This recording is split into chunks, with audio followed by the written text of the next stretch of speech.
The diner was almost empty that rainy afternoon, the kind of gray, quiet day when time itself seemed to move slow. The smell of coffee and pancakes lingered in the air, and the steady tap of rain against the windows made everything feel softer, lonelier. At the counter sat a man who didn't seem to belong to such a peaceful place.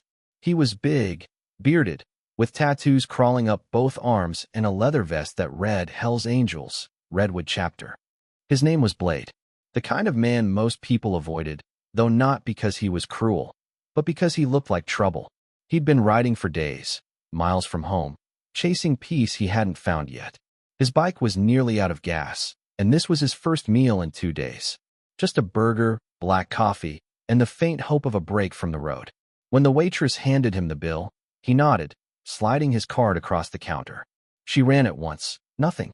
Tried again. Declined. She frowned softly. "I'm sorry, sir. It's not going through." Blade's jaw tightened. "Try it again." She did. Still declined. The words insufficient funds flashed across the little screen. He sighed, rubbing his temple. "It's fine. I got cash somewhere in my bag." He patted his pockets, but they were empty. The truth hit him fast and hard. His wallet must have fallen out at the last gas stop 2 towns back. The diner went quiet. A couple of customers in the corner looked over, whispering. Blade felt every eye on him. It wasn't embarrassment. It was something deeper. Defeat. He was used to being the one who helped others, not the one who couldn't pay for a simple meal.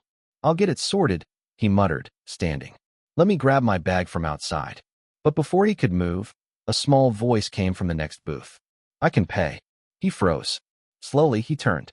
There, standing on the seat of the booth, was a little girl, maybe 7 years old, hair in messy braids, holding a dollar bill in one small hand and some coins in the other. "I got money," she said softly. "You can have it." The waitress's eyes widened. "Sweetie, you don't need to." But the girl just smiled at Blade. "Mama says we help people when we can. You look hungry." Blade blinked, stunned. "Kid, I can't take that." The girl frowned, tilting her head. "Why not? You helped my mama once." He froze again. "What?"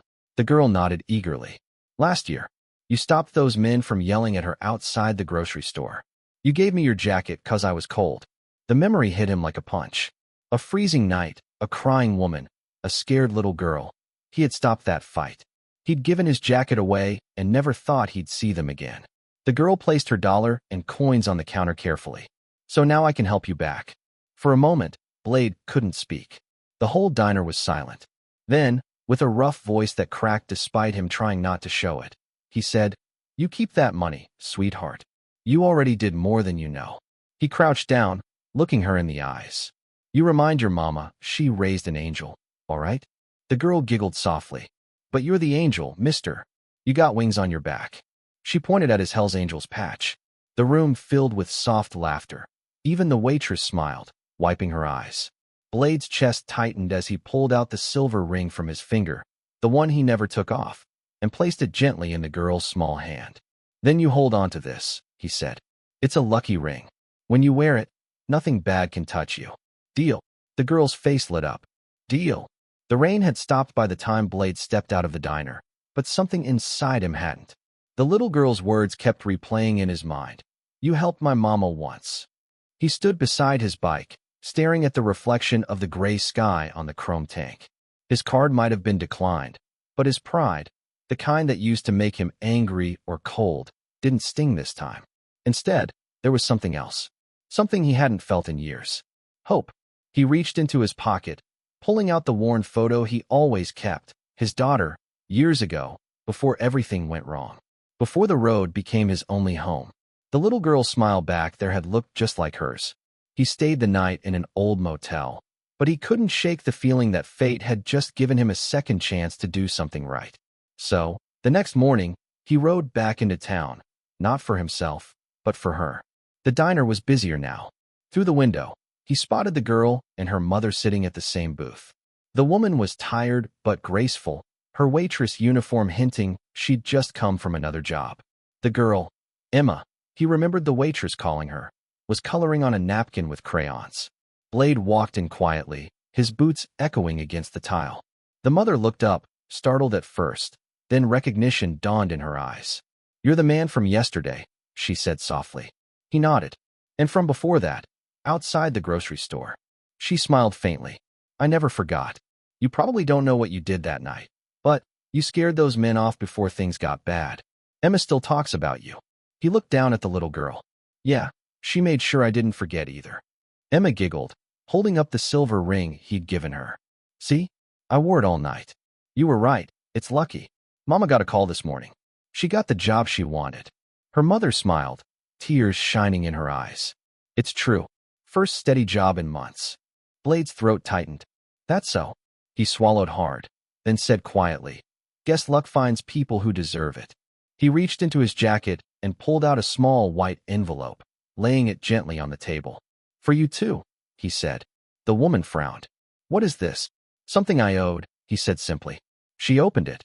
Inside was $10,000 in cash. Her breath caught. We can't accept this. You can, Blade said firmly.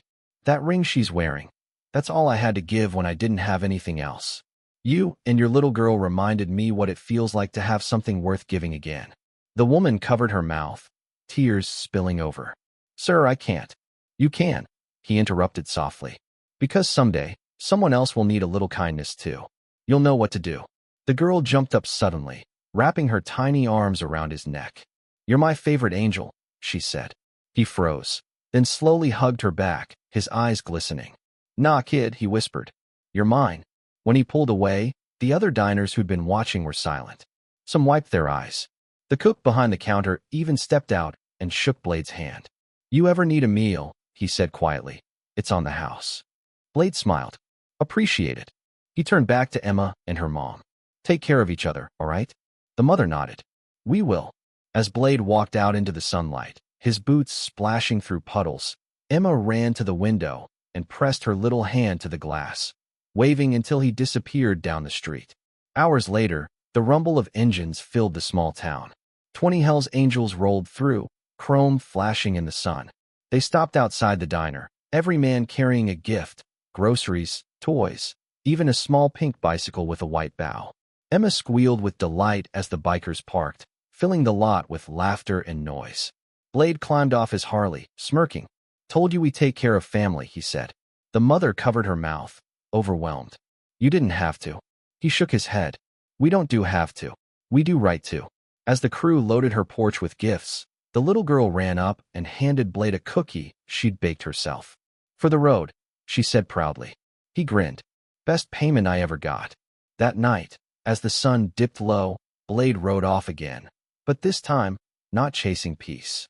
He'd already found it in a small act of kindness, in a little girl's smile, and in the reminder that goodness still lives in unexpected places. The road stretched out before Blade, long and endless, but this time it didn't feel lonely. The hum of his Harley beneath him wasn't just noise, it was music, the kind that played softly behind every good thing you didn't see coming. As the miles rolled under his tires, his mind kept replaying that diner. The smell of coffee, the sound of the little girl's laugh, the way she had called him her angel. He'd heard a lot of things in his life. Curses, warnings, names he didn't deserve. But that word, that one hit him different. Later that night, the angels camped out under an old oak tree by the highway. The firelight danced across the chrome, and the stars burned bright overhead. Tank, the oldest of them, broke the silence. You've been quiet all day, brother, he said, flipping a log in the fire. That kid got to you, didn't she? Blade smirked, tossing a small rock into the flames. Yeah, he said. Guess I forgot what it felt like to be seen as something other than a ghost on a bike. Tank grinned. She saw the man, not the jacket. Blade nodded slowly. She reminded me who I used to be. The fire cracked, sending sparks into the night. A few of the men leaned in closer, listening. Blade reached into his pocket and pulled out the photo of his daughter, the one he hadn't shown anyone in years. My girl would have been about her age now, he said quietly. Guess maybe that's why I stopped. No one spoke. They didn't need to. The sound of the wind and the fire said enough. After a while, Jay, the youngest in the crew, asked, You ever gonna tell that little one who you really are? Blade shook his head. Nah, she doesn't need to know my story. Let her believe angels ride bikes. Maybe that'll make her world a little better. The men smiled, nodding in agreement. The next morning, they rode out early. But when they passed through the same town again, Blade slowed his bike just enough to glance toward the diner. On the window, in bright, colorful chalk, were the words, "Angels welcome here, Red Heart. Love, Emma and Mom." Beside it, taped to the glass, was a photo, the one the waitress had taken of Blade and Emma the day before. Her little hands held his ring up proudly for the camera, and he was smiling, really smiling, for the first time in years. Blade's throat tightened. He revved his engine softly, saluted the window, and rode on. That diner would become a legend on the highway, the place where the angels once stopped, where a little girl reminded a man that even the toughest hearts can still be kind. Travelers passing through would see the chalk message and ask, "What's the story?"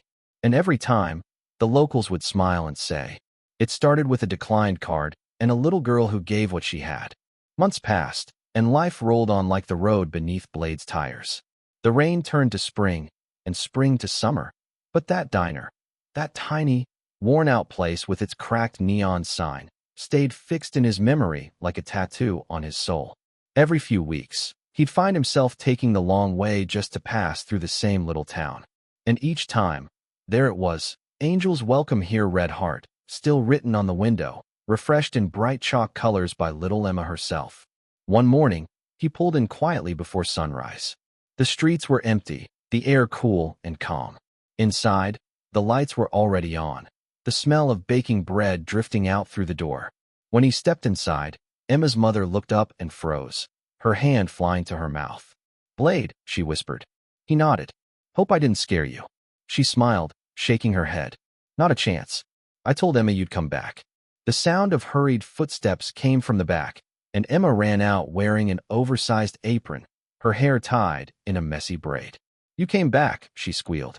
Blade crouched down just in time for her to throw her arms around his neck. "Told you I would, didn't I?" She grinned. "I kept your ring clean every day." She pulled it from a chain around her neck, the silver catching the light. He smiled, his rough voice softening. "Guess it found a better home than my hand." Her mother leaned against the counter, watching the two of them with watery eyes. "You know, ever since that day, business has been booming," she said.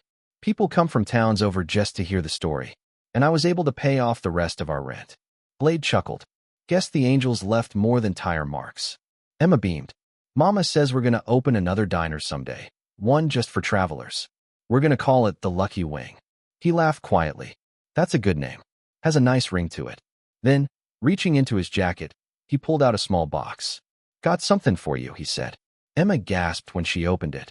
Inside was a tiny silver pendant shaped like a wing, almost identical to his own patch emblem. "So you always remember," he said, "that sometimes angels don't fly, they ride." The little girl looked up at him, eyes shining. "You're still my favorite angel," she whispered.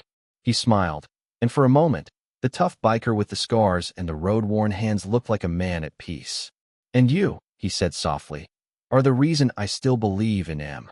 He stood to leave, but before he did, he pulled a small envelope from his vest and set it on the counter. "That's for the new diner. Call it an investment in good souls." Her mother opened her mouth to protest, but he stopped her with a look. "Don't say no. You already gave me back more than money ever could." Outside, as Blade mounted his bike, Emma pressed her hand to the window, waving with that same bright smile. He revved the engine, saluted her with 2 fingers, and rode into the dawn, the sky burning gold ahead of him. Long after he disappeared, the sound of his Harley seemed to linger, soft, steady, like a heartbeat carried by the wind.